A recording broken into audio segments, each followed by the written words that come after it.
Hello friend, welcome to my YouTube channel. आज का ये वीडियो है, ये है संघ और परिसंघ में अंतर क्या है। इन दोनों में अंतर क्या है, संघ और परिसंघ में। संघात्मक व्यवस्था परिसंघात्मक और एकात्मक शासन के बीच की व्यवस्था है।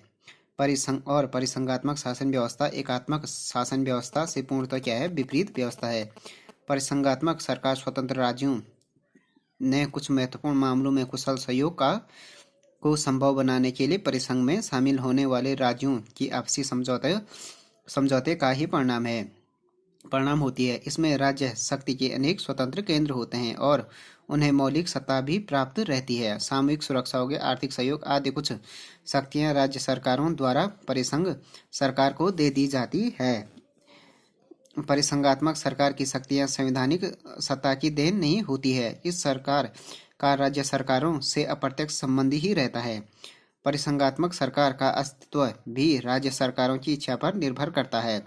यह सरकार राज्य सरकारों की सेविका बनकर कार्य करती है, स्वामी बनकर नहीं। यह सरकार राज्य सरकारों की समांतर भी नहीं होती है। जो परिसंघात्मक सरकार होती है वो राज्य सरकारों की समांतर भी नहीं होती है। इसमें क्या, इसके विपरीत संघात्मक सरकार एकात्मक और परिसंघात्मक शासन व्यवस्थाओं के बीच की कड़ी है। इसमें राज्य व केंद्रीय सरकार की शक्तियों का स्रोत संविधान होता है। दोनों का पृथक पृथक शक्तियां व स्वतंत्र अस्तित्व रहता है। इसमें राज्य सरकारें केंद्रीय सरकार के अस्तित्व को चुनौती नहीं दे सकती है। इस सरकार की प्रमुख विशेषता यह है कि एकात्मक और परिसंघात्मक सरकार से अलग होते हुए भी दोनों की विशेषताओं को समेटे हुए है। इन दोनों की सरकारों में जो अंतर होता है वो निम्न है। फर्स्ट हो गया, ये क्या बोल रहा है कि संघात्मक सरकार है जो वो क्या है, परिसंघात्मक और एकात्मक शासन के बीच की व्यवस्था है। जो परिसंघात्मक जो शासन व्यवस्था होती है वो एकात्मक शासन व्यवस्था के पूर्ण विपरीत होती है। जो एकात्मक शासन व्यवस्था होती है उसमें क्या हो जाए, तो पूरी पावर किसमें होती है, केंद्र सरकार में होती है। उसमें इसमें क्या, राज्य नहीं होते हैं मगर जो कानून बनते हैं वो क्या कहाँ से बनते हैं, एकात्मक मतलब केंद्र से ही बनते हैं। उसमें कुछ शक्तियाँ होती हैं जो लोकल बॉडीज के पास, बट वो क्या होते हैं, कानून भी केंद्र सरकार के अकॉर्डिंग चलते हैं। जबकि परिसंघात्मक जो सरकार होती है वो स्वतंत्र राज्यों के कुछ महत्वपूर्ण मामले में कुशल सहयोग को संभव बनाने के लिए परिसंघ में शामिल होने वाले राज्यों के आपसी समझौते का परिणाम होती है। तो जो परिसंघ में क्या होता है कि जैसे कुछ राज्य मतलब कुछ देश हैं, यहाँ पर राज्य का मतलब देश हैं, तो वो क्या करेंगे, आपसी जैसे सामूहिक सुरक्षा हो गया, आर्थिक सहयोग के लिए क्या एक परिसंघ का निर्माण कर सकते हैं। किसी फॉरेन थ्रेट के लिए क्या कर सकते हैं, कोई देश परिसंघ का निर्माण कर सकते हैं वो, तो वो क्या हो सकते हैं, उस परिसंघ से अलग भी हो सकते हैं। जबकि संघ में ऐसा नहीं है। एक बार संघ व्यवस्था बन गई तो उससे अलग नहीं हो नहीं हो सकते हैं। में क्या होता है, जो परिसंघात्मक सरकार होती है उसमें शक्तियाँ क्या होती है, संविधान की देन नहीं होती है। इसमें क्या होते हैं, राज्य सरकार ही क्या, परिसंघ या राज्य मतलब देश, जो देश परिसंघ बनाएंगे वही क्या हो गया, परिसंघ सरकार को क्या शक्तियां दे सकती है।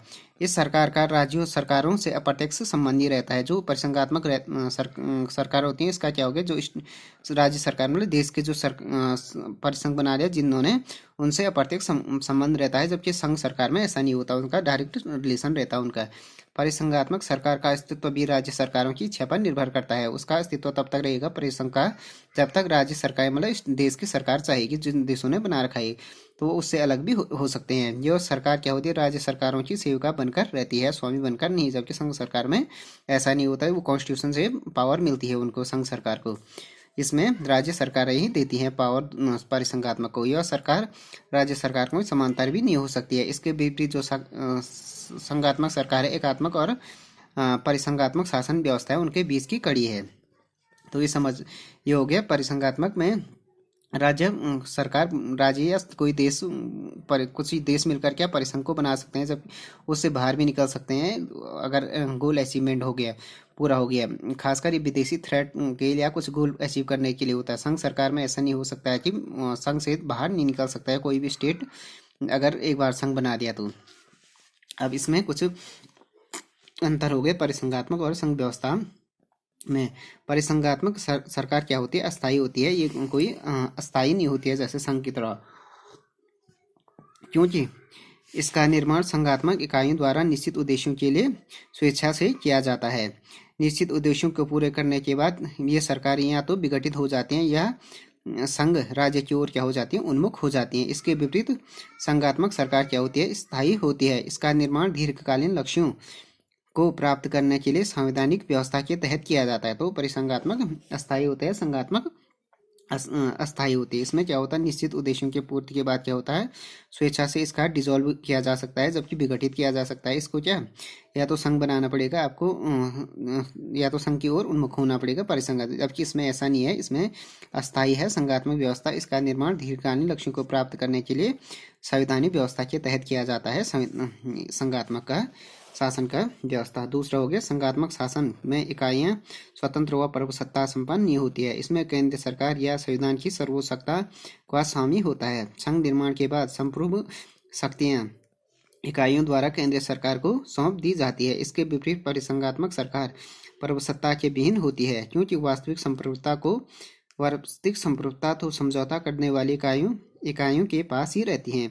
तो संघात्मक शासन में क्या हो गया, इकाइयां स्वतंत्र व प्रभुसत्ता संपन्न नहीं होती हैं, क्योंकि इसमें क्या होती है, केंद्र सरकार या संविधान इस सर्वोच्च सत्ता का स्वामी, खासकर कॉन्स्टिट्यूशन ही क्या होता है संघात्मक व्यवस्था में। कॉन्स्टिट्यूशन से ही क्या, संविधान से ही क्या सत्ता या शक्तियां जो होती हैं वही राज्य सरकार और केंद्र सरकार को वितरित करती हैं, वही सत्ता का स्रोत होता है। संघ निर्माण के बाद संप्रभुता की शक्तियां इकाइयों द्वारा केंद्र सरकार को ही सौंप दी जाती है। इसके विपरीत जो संघात्मक सरकार हो गया प्रभुसत्ता के विहीन होती है, क्योंकि वास्तविक संप्रभुता तो समझौता करने वाली इकाइयों के पास रहती है।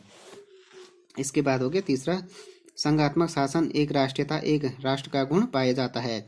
इसमें एक राष्ट्र व एक राष्ट्रीयता का गुण पाया जाता है, जबकि परिसंघात्मक शासन में राष्ट्रीयता व पूर्ण शासन राष्ट्र का भाव पाया जाता है, क्योंकि समझौता करने वाली जो इकाइयां होती है वास्तविक प्रभुसत्ता का त्याग नहीं करती है और न ही अपनी राष्ट्रीयता परिसंघ को देती है। चौथा हो गया संघात्मक जो व्यवस्था सरकार होती है उसमें दोहरी नागरिकता और दोहरी सरकार आदि तथ्यों का समावेश होती है। दोहरी नागरिकता में एक स्टेट के पास हो गई, एक सेंटर के पास दो नागरिकता होती है, खासकर जैसे यूएसए में उनके पास स्टेट की नागरिकता भी होगी और सेंटर की भी। जबकि परिसंघात्मक सरकार में क्या नहीं होता है, नागरिकता और संघ या सरकार का प्रश्न पैदा नहीं होता है।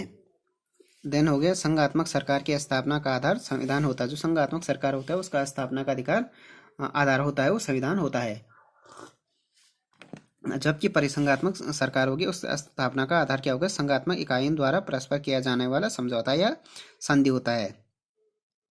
संघात्मक सरकार का निर्माण साधारण परिस्थितियों में होता है, जबकि जो परिसंघात्मक सरकार हो गया उसका जन्म असाधारण या बाह्य आक्रमणों से सुरक्षा जैसे कारणों की देन होती है।